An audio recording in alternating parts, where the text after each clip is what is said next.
trying to get out of where I was, hoping that I can be something more, hoping I can be the person I want to be, and hoping I can be that. You don't know me like you used to.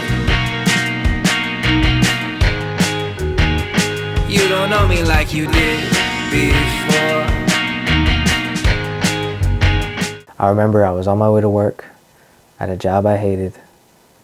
Train was packed. I was feeling a little sorry for myself. And I kind of just looked out the window at all the buildings passing by and was like, oh, you know, it's actually pretty amazing you're here. I just kind of all of a sudden acknowledged, you know, the growth I'd taken in my life to even be in the spot I was in. You know, life was still tough, but I'd grown and done so much that, the young version of me wouldn't believe what I'd accomplished and what we've done. And I had a more gracious mindset after that.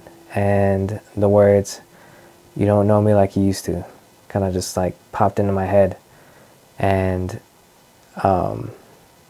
it was almost like I was talking to my younger self. It was almost like I was talking to people from my past that had no idea where I was and how I had grown. And those words just kind of stuck in my head until I put them in a song. When I originally came up with the line for the song, I was listening to music on my headphones, and there was a song that came on that kind of had this really cool call and response type guitar. You play the guitar and then there'd be a lyric. And I really loved it, and I don't even remember what the song was called, but that's kind of how I wanted to start this song off. At the time I was listening to a lot of King Cruel and a lot of music that had a lot of major sevenths and minor seventh chords, and at the time I kind of didn't know what I was doing when it came to playing guitar. So I was like, I looked up those some chords and how to play a major seventh, minor seventh, and just kind of went with it and just kind of played what I thought sounded good. I came up with this that I thought sounded really cool.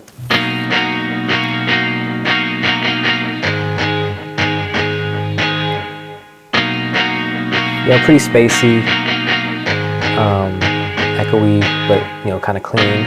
And then when it got to that, kind of goes through most of the verse, but then before it goes to the hook, I have this little part. So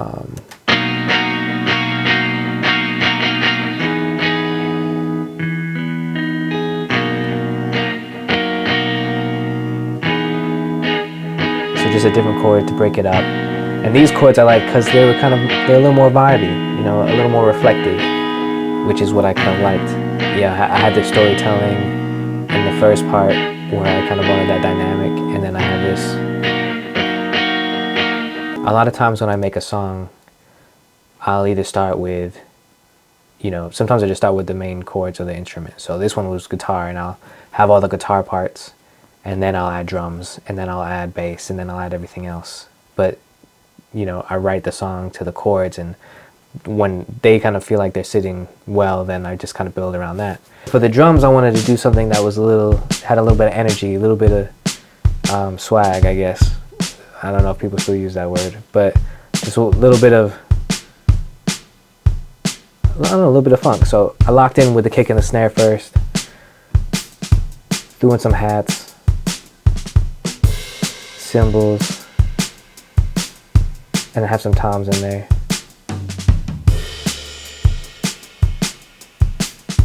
And that was it for the verse that kind of just keeps going. But it changes in the hook.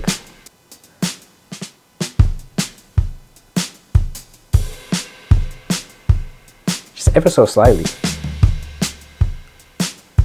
Different feel. And one thing I do a lot, one thing I was taught was I always kind of have, most of the time, 2 kicks and 2 snares. And that's kind of just a production thing that is really well known, is you kind of have 2 kicks each in the different frequency space.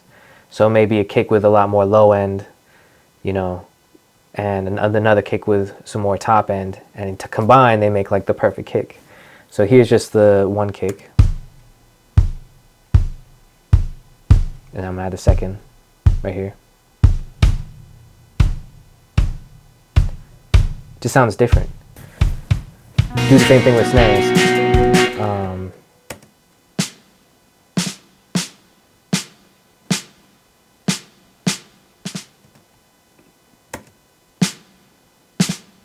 This one's a little more subtle, but one has a little more body. Just makes it pop a little more. So I got guitar, I have drums, it feels good, it's moving, I feel good. Now it's time to add bass. The bass I really like because it was kind of had the dun-dun, dun-dun. It kind of comes in and out. I'm just gonna play it by itself for a second.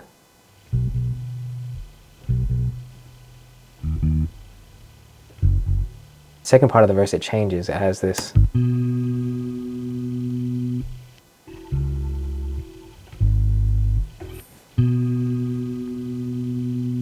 And again, wasn't a bass player at the time, still not a bass player, but I like the way it sounded in the mix with everything. The hook bass went like this.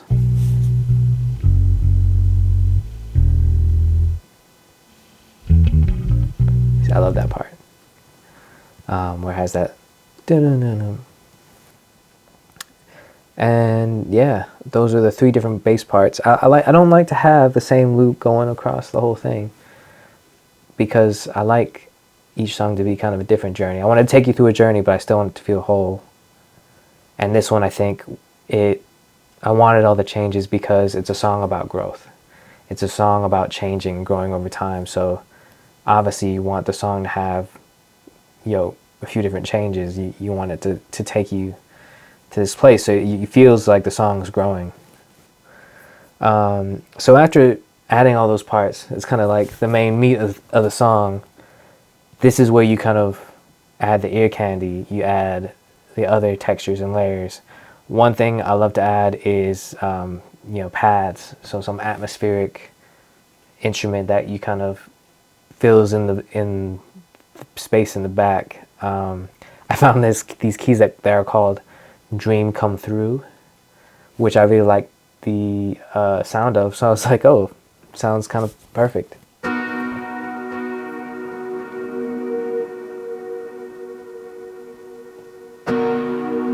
And it's just feeling that. Like if you play, here's it with the guitar.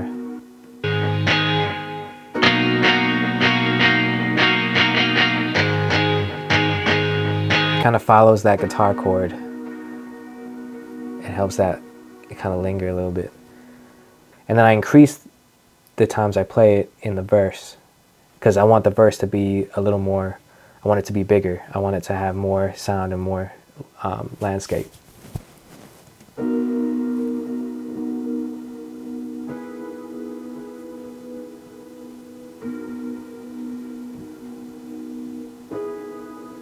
Here's it with the guitar chords.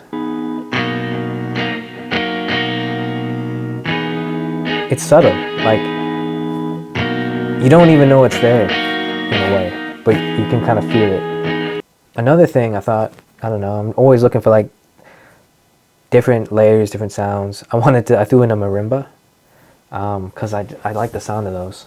Here's the marimba by itself.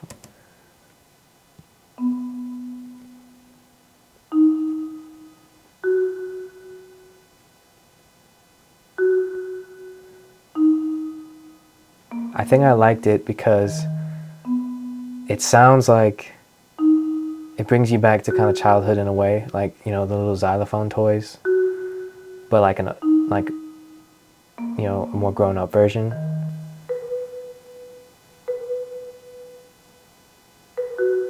I love that part.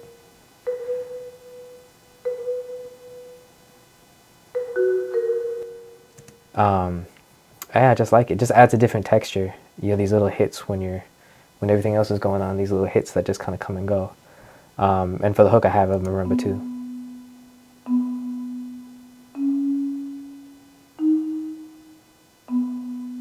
And you can almost not even hear it. It's just kind of like in there with the dream come through pads, just taking up space in a good way, like just kind of makes it richer. Also for the hook, I have these, I found this synth called Air Bells. And like I said, I just like adding these textures that you kind of just don't hear it, but you kind of do. So I'll just play it. Here it goes.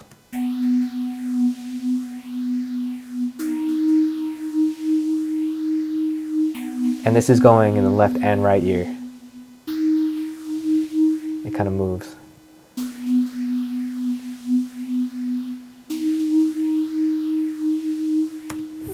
But like I said, you add it all together.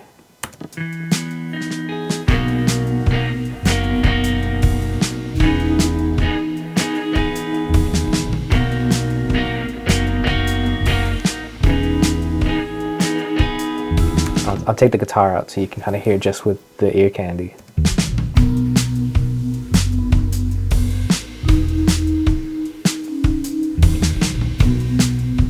Just something soothing, you know?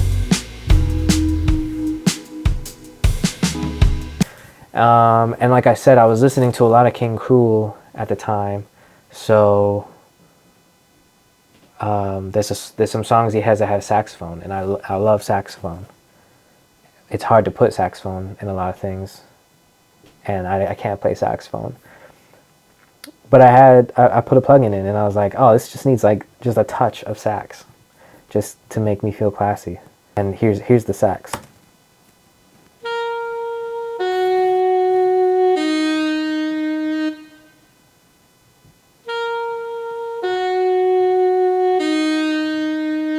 And I kind of play it off a little bit, like it's not really where it should be, but I like it because it's almost like an unsettling to the growth. Like, you know, saxophone, like I said, you know, it's has that jazz, it has that complexity, which life has. And I'm just kind of throwing it in there and adding that extra element. For the vocals, I typically have 3 layers in the song. For most songs, I'll do vocals in the center, I'll do vocals on the left, in the left ear, vocals in the right ear, and just kind of add some, you know, some reverb, some delay, and then maybe a track of verbs, because I'm not really, you know, a crazy vocalist. You know, I can't do 20 different layers because I tap out on layers that sound good. I hate showing vocals, but I'll do it. You don't know me like you did before. I ain't the same one that you once knew. One thing I like to do with vocals, especially if you need some energy, is I do a touch of distortion. Like, I put a pedal board on, like right here, you can see a pedal board. I literally have some distortion, and I'm sending the smallest amount right here. Like, what is it? Minus 45.9. Smallest amount, just a touch. Like, here's it, just that layer of distortion. You don't know me like you used to. A lot of times on hook vocals, I like to put maybe a little more reverb, maybe a little more delay, just to kind of separate it. When they were looking for clout, I was looking for out. Another dead end in town, another call to the mouth. Lyric-wise for this song, it is, you know, like I said, kind of a healing thing where I'm thinking about the old me, you know, the young man, young boys trying to be a man, what it meant for me, you know, running from the life I had to try and find something better, just trying to get out of where I was. You're hoping that I can be something more, hoping I can be the person I want to be, and hoping I can be that. You know, I'm on that train and I'm thinking, wow, like, if I would have told myself that person, that young version of me, where I'd become, where I was, they probably wouldn't believe me. I've done so much, and to even be at this point is incredible, and you just gotta keep going. Yeah, pretty much that's the song. Just I love it. I love making the song. It was very healing for me, and you know, it's when I really started focusing more on this kind of sound and more guitar focused, and really wanted to get more into guitar. And yeah, so I love this one, and I think it resonates with a lot of people. So thanks.